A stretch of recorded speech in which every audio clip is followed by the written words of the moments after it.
Alright guys, we've got a brand new patch for Elden Ring Night Rain that's live right now, and it actually brings in a number of massive changes. We're seeing XP rate increases anywhere between 50 to 65%, if not even more, as well as now we finally get extra revives for every single night bosses. So we're going to talk about that in this video, and let's dive right in. But to start things off, you're going to see XP rates now increasing, especially for trash mobs significantly, but they've also applied those to bosses as well. So just to give you a few examples, we see here that they range anywhere between 50% all the way to about 65%, which is the highest that I've seen. So for example, in the case of these dogs, before the patch they used to give 800 XP. Now in patch 1.02 they give 1320. So this was the highest I've seen, so a 65% increase in XP rate, give or take. But others go all the way down to 50%. For example, just to give you a couple of bosses here, the abductors previously would give 4800 XP. Meanwhile, the soldiers were giving 1200 XP. Well, in the new patch, it's 7200 XP for the boss and 1800 for the smaller soldiers, so again a 50% increase. And finally, for one of these Colossus enemies, it was 3600 before the patch, and now it's 5400 after the patch. Again, another 50% increase. So across the board it should be around this. Probably the smaller enemies are the ones that actually get a much higher increase rather than just 50%. You may see them getting closer to 70%, but I haven't seen any higher than that. Now, in terms of other changes that they've also talked about before in making the single player easier, one is that they've added an auto resurrection when you're fighting against the night bosses. Now, I'm not sure if the day one boss counts to this. My assumption is that yes, because as you can see over here, I died at the second night boss. Even though I did have 2 of those revive stones, none of them got consumed. So when I fell in battle, my character got auto resurrected without consuming any of them.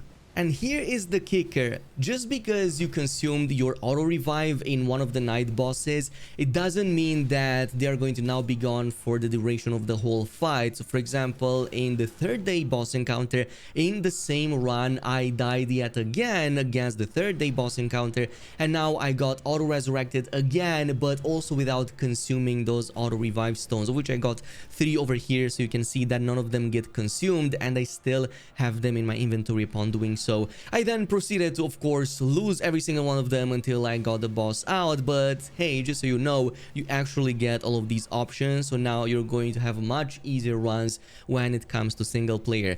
Now, what I didn't notice is if the bosses got any nerfs or buffs for that matter. To me, they seem exactly the same as they've been before. So the same amount of damage, the same amount of staggers they take as before.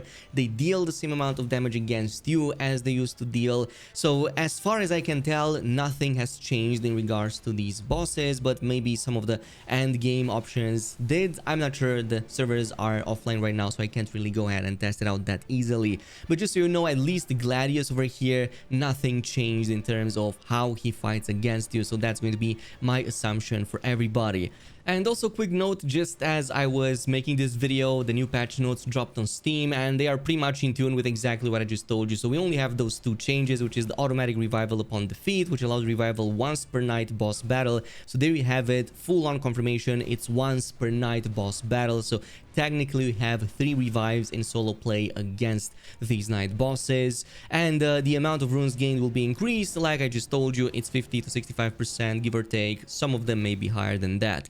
However, there are some other changes that will drop in the next few weeks. It seems that the next week we'll see some other patches coming in with a bunch of other changes. Right now there are quite a few problems that the game has. Specifically, I'm going to talk about the ones that purely affect the gameplay, one of which is sometimes the odd parkour mechanics just prevent you from actually climbing surfaces, which I found to be really annoying and really need a fix. Sometimes your character is able to grab ledges way above its head. Other times it can't even jump on something that's below knee level for some reason. I'm not sure exactly why, so hopefully that's going to get addressed too. Another one is that Is anybody else disappointed like how I am about some of the cosmetics we get in the game, especially the remembrance outfits? Because some of them barely have a noticeable change in them. You're going through all of that effort and the only thing you get, especially if you're a wilder by the way, is a pin on your armor. That is basically it. Or if you're playing with an Iron Eye, it's just that you get the same variant but covered in blood. That's literally it. So I kind of wish that in the future they add better looking cosmetics, and especially so revamp the remembrance specific ones, because let me tell you, it's not easy and a lot of folks are not there just yet.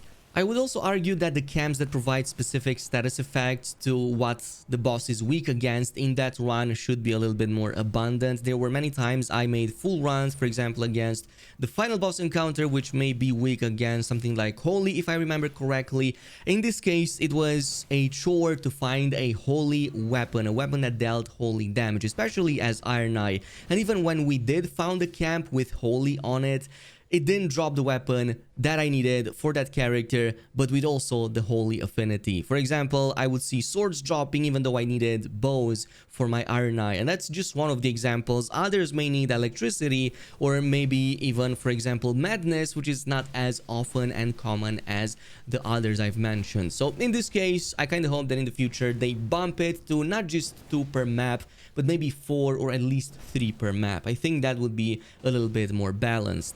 And another one that I'm even more shocked it's in the game is the fact that when you actually jump into a remembrance, which is basically your character's quest line, this is going to put you in a completely different matchmaking pool, only with other players that are also in the same mission as you are, which drastically reduces your access to other players, and you're going to see increasingly higher expedition waiting times. In this case, I imagine that a few months later down the line, probably nobody will even queue in for them because everybody's completing them right now. So I really hope that in the future they come in, patch this in, and just let everybody queue in with everybody regardless of their instance of those remembrances. And on a similar note, I would say that the same should apply when you go back to that different version of the round table hold. But specifically in this case with the matchmaking pool limitation, it really doesn't make any sense if you think about it, because most of the objectives you find in Limveld naturally occur in places you would visit anyway. Like I got one that brought me to a mine.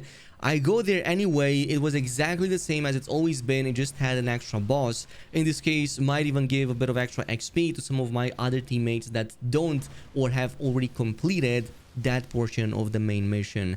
So just some of my gripes. Do let me know down below in the comments if you do see any other issues, or if you want to see any other changes in any of these upcoming patches. This is pretty much it with the video. Thanks much for watching, and I'll see you in the next one.